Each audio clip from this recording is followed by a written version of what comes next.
নমস্কার বন্ধুরা, আমি শুভজিৎ নস্কর। আমি চলে এসেছি ফের একটা নতুন ভিডিও নিয়ে। আজকে দেখাবো অনুষ্ঠান বাড়ি কীভাবে পটল চিংড়ি রান্না করে। তাই সবার প্রথম কাঁচা লঙ্কা, টমেটো, পেঁয়াজ দিয়ে কষা চলছে। তারপরে দিয়ে দিল রসুন বাটা। আর আমি দেখো খুন্তি কত স্পিডে ঘোরাচ্ছি। তারপরে দাদা দিয়ে দিল আদা বাটা। আমি এমনি খুব স্পিডে রান্না করতে পারি, খুব তাড়াতাড়ি। তারপরে দাদা দিয়ে দিল হলুদ দেওয়ার পর দাদা এবার দিয়ে দেবে লঙ্কার গুঁড়ো। যে যতটা ঝাল খাবেন ততটা দেবেন, আমার কথা শুনে দেবেন, নাহলে না দেবেন। তারপরে দাদা দিল টমেটোর সস। তারপরে দিল কালারের জন্য, ফুড কালার না কিন্তু বন্ধুরা, এটা হচ্ছে কাশ্মীরি লঙ্কা। তারপর দাদা দিয়ে দিল টক দই।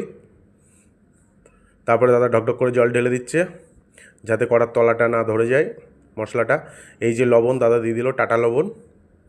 তারপরে দিয়ে দিল ভেজে রাখা পটল।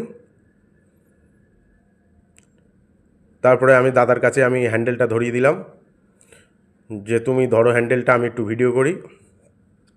দাদা বললো কোনো ব্যাপার নেই, আমি একলা রান্না একলা হেল্পারই করব। তারপরে দাদা বালতি ঝেড়ে ঝেড়ে ফেলে দিল চিংড়ি মাছ, মানে কড়ার খোলে, বাইরে না। তারপরে এই বন্ধুরা দেখুন শুধু কেমন কষছে দাদা।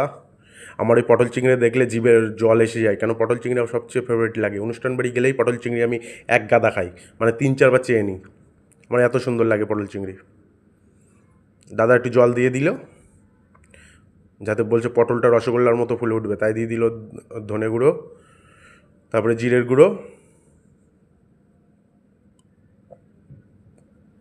গুঁড়ো ভালো করে ছড়িয়ে দিচ্ছে দাদা উপরে।